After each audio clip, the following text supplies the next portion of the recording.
Brought to you by TechnoSpark 20 series smartphones. I'm superhuman.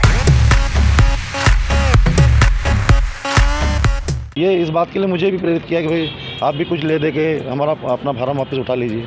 तो मैंने कहा मैं बहुजन समाज पार्टी का सिपाही हूँ और हमारी पार्टी में हमारे जो आदर्श है माननीय कांसीराम साहब उनकी प्रेरणा से चलकर यही आगे हमारा उद्देश्य है कि हम बहुजन समाज को ना बिकने वाला समाज बनाएं। भाई आप पैसे ले लीजिए, आपको हम भारतीय जनता पार्टी में बड़े पद पे ले लेंगे, आपको हम बड़े नेता से मिलवा देंगे, तो सीएम से मिलवा देंगे, कितना बड़ा आपको पद चाहिए वो दिलवा देंगे, लेकिन आप हमारे साथ आइए। कि भाई नोटा का कोई विकल्प ठीक नहीं है। यदि भारत का संविधान बचाने की आप बात करते हैं तो भारत का संविधान बचाने के लिए आपको इस देश में संसद में जाना पड़ेगा और संसद जाने के लिए आपको अपना संसद चुनना पड़ेगा।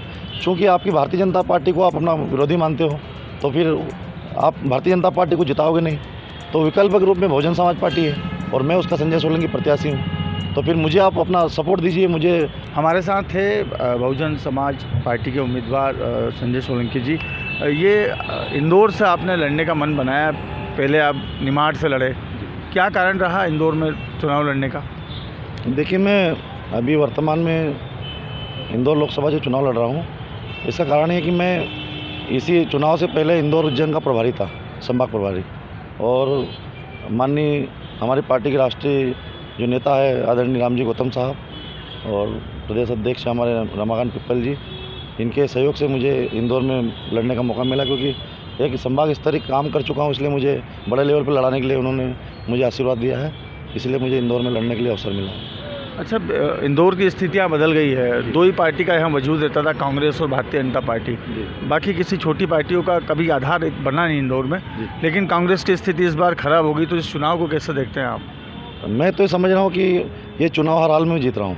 कारण ये है कि जिस प्रकार से इंदौर की ये लोकसभा सीट पर नाम वापसी कांग्रेस पार्टी के प्रत्याशी द्वारा जो कराया गया है, एक तरह लोकतंत्र की हत्या है।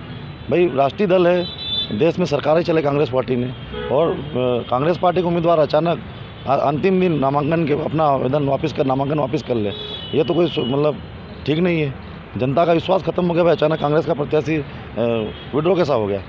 और जब मुझे ये इस बात के लिए मुझे भी प्रेरित किया कि भाई आप भी कुछ ले दे के हमारा अपना फार्म वापस उठा लीजिए।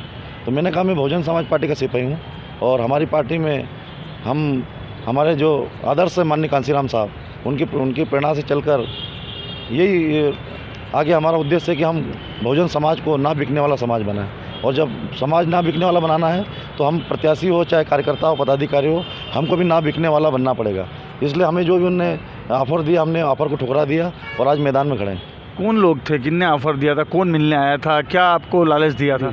जैसे कांग्रेस पार्टी के प्रत्याशी को किसी कारण से बाहर किया, डरा धमका के किया होगा या कुछ पैसा दे के किया होगा, ये तो अब मेरे हाथ में कोई ऐसा सबूत तो नहीं है, लेकिन जनता के जो बीच में मैसेज है वो यही है कि भाई एक प्रत्याशी तो बाहर हो गया। दूसरी तरफ मुझे भी उन्होंने लालच तो दिया, भाई आप पैसे ले लीजिए, आपको हम भारतीय जनता पार्टी में बड़े पद पे ले लेंगे, आपको हम बड़े नेता से मिलवा देंगे, तो सीएम से मिलवा देंगे, कितना बड़ा आपको पद चाहिए वो दिलवा देंगे, लेकिन आप हमारे साथ आइए। तो मैंने कहा कि भाई तो कौन लोग थे ये, कितना क्या लालच? भारतीय जनता पार्टी के लोग थे, जो उनके कार्यकर्ता थे। कुछ मेरे वो मित्र लोगों से उन्होंने संपर्क किया, क्योंकि वो सीधे तो मेरे से बात नहीं कर सकते थे, इसलिए मेरे जो परिचित थे उन्होंने पहले उनको देखा कि भाई इनसे कौन बात कर सकता है। जैसे मेरा गांव है तो मेरे गांव के लोगों से उन्होंने बात की, कुछ मुखिया लोगों से, वो मुझे जानते हैं तो उन्होंने उनके माध्यम से मिलवा दिया। तो मुझे ऑफ़र दिया, मैंने ठुकरा दिया ऑफ़र को, क्योंकि मुझे चुनाव लड़ना है और इंदौर में लोकसभा सीट जीत के दिल्ली जाना है, क्योंकि मुझे समाज की सेवा करना है। मुझे अवसर मिला बहुजन समाज पार्टी का, तो मैं लोकसभा क्षेत्र इंदौर की समस्त जनता से अपील करता हूं कि यदि भारतीय जनता पार्टी ने लोकतंत्र हत्या की है और कांग्रेस के प्रत्याशी को मैदान से बाहर किया है, तो विकल्प के रूप में मैं संजय सोलंकी खड़ा हूं।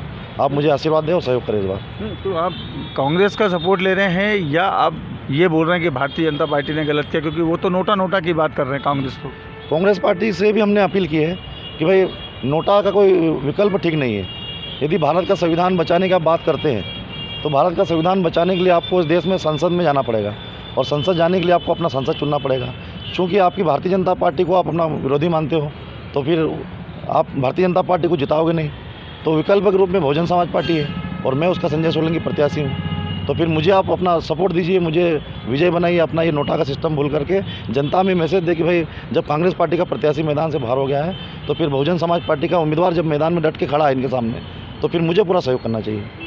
आपको क्या लगता है, मतलब ये प्रभाव पड़ेगा इसका? जी, मैं जनता के बीच जा रहा हूँ और जो नोटा के इन्होंने बयान की दिया है, इसी बात को लेकर हम लोग दलित बस्तियों में, मुस्लिम बस्तियों में और शहर में तमाम जगह जा रहे हैं। कल मेरा जिला अदालत के परिसर में भी कहीं हमारे गणमान्य वकील महोदयों से संपर्क हुआ है। सबसे मैंने चर्चा की, सबका यही विषय है कि भाई नोटा का कोई विकल्प ठीक नहीं है। नोटा दबाने से भारतीय जनता पार्टी अपने आप जीत जाएगी, इसलिए नोटा से कोई फ़ायदा नहीं है। यदि हाथी का बटन दबाएंगे तो एक नया चेहरा और परिवर्तन की लहर के साथ एक नया लोकसभा का उम्मीदवार जीत के दिल्ली जाएगा। क्या आप, मतलब क्या सोचा है आपने, अगर आप सांसद बनते हैं तो आपने क्या इंदौर के लिए सोचा है? दूसरी बात, इतना मतलब मध्य प्रदेश में 2 पार्टियां को बड़ा दावेदार मानती है अपना, भारतीय जनता पार्टी और कांग्रेस, तो वो उस जगह फिर आप यहाँ इंदौर में कहाँ देख रहे हैं अपने आप को? देखिए, एक ये संयोग की बात है, तो मेरा तो ये सोच है कि आपने देखा होगा हमारी पार्टी की राष्ट्रीय अध्यक्ष उत्तर प्रदेश में 4 बार आदरणीय बहन कुमारी मायावती जी मुख्यमंत्री बन चुकी है। और आप लोग जानते हैं कि भाई उत्तर प्रदेश में जब बहन कुमारी मायावती जी जो हमारी राष्ट्रीय अध्यक्ष है, उन्होंने 4 बार मुख्यमंत्री का जो शासन किया है, वहाँ पर उन्होंने तमाम ऐसी योजनाएं बनाई हैं जिसमें गरीबों का, किसानों का, मजदूरों का, तमाम हमारे दबे कुचले गरीब लोगों का काफ़ी विकास किया है। और साथ साथ सर्व समाज के लिए भी बहुत कुछ काम किया है। वहाँ पर जो लॉ एंड ऑर्डर की स्थिति थी, वहाँ गुंडागर्दी बहुत होती थी उत्तर प्रदेश के अंदर। हम बचपन में सुनते थे कि वहाँ यूपी बिहार में गुंडे पलते हैं, लेकिन जब बहन जी का शासन आया तो उत्तर प्रदेश के तमाम गुंडे, बहन जी के पहली सरकार में कम से कम 1.5 लाख गुंडों को 2 दिन के अंदर जेल में डाल दिया और वहाँ की गुंडागर्दी ख़त्म कर दी और वहाँ पर एक सुशासन बहन जी ने किया।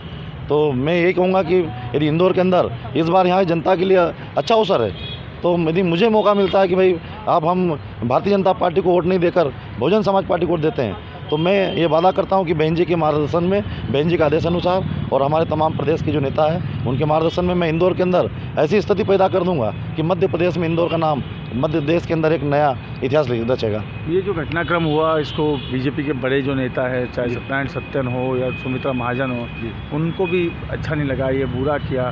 जी, आपको क्या लगता है ये इस तरह की जो घटनाएं हुई है उसको लेकर? देखिए, उनके जो नेता उनकी पार्टी में जिनको अच्छा नहीं लग रहा है कि भाई भारतीय जनता पार्टी ने कांग्रेस को बाहर किया है, तो उनका आपस में ही मतभेद हो रहे हैं, ये सब खबरें सुनने में आ रही है। लेकिन मैं तो इस उद्देश्य से चुनाव लड़ रहा हूँ कि मैं जनता के बीच पहुँचूँ, मैं जनता की आवाज़ बन रहा हूँ और मैं जनता के बीच में रहकर उनके रात दिन उनके बीच संपर्क में लगा हूँ, उनसे अपने अपील कर रहा हूँ कि मुझे इस बार लोकसभा जीता है। बाकी चीज़ों में और नहीं ध्यान दे रहा हूँ।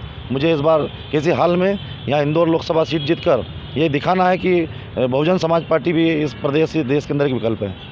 तो ये थे बहुजन समाज पार्टी के उम्मीदवार। इनका ऐसा मानना है कि मैं शहर के विकास की बात करता हूँ, अगर मैं यहाँ से सांसद बनता हूँ तो शहर का विकास होगा और जो गुंडागर्दी है वो खत्म कर दी जाएगी। धर्मेंद्र कुमार शर्मा, MP तक, इंदौर।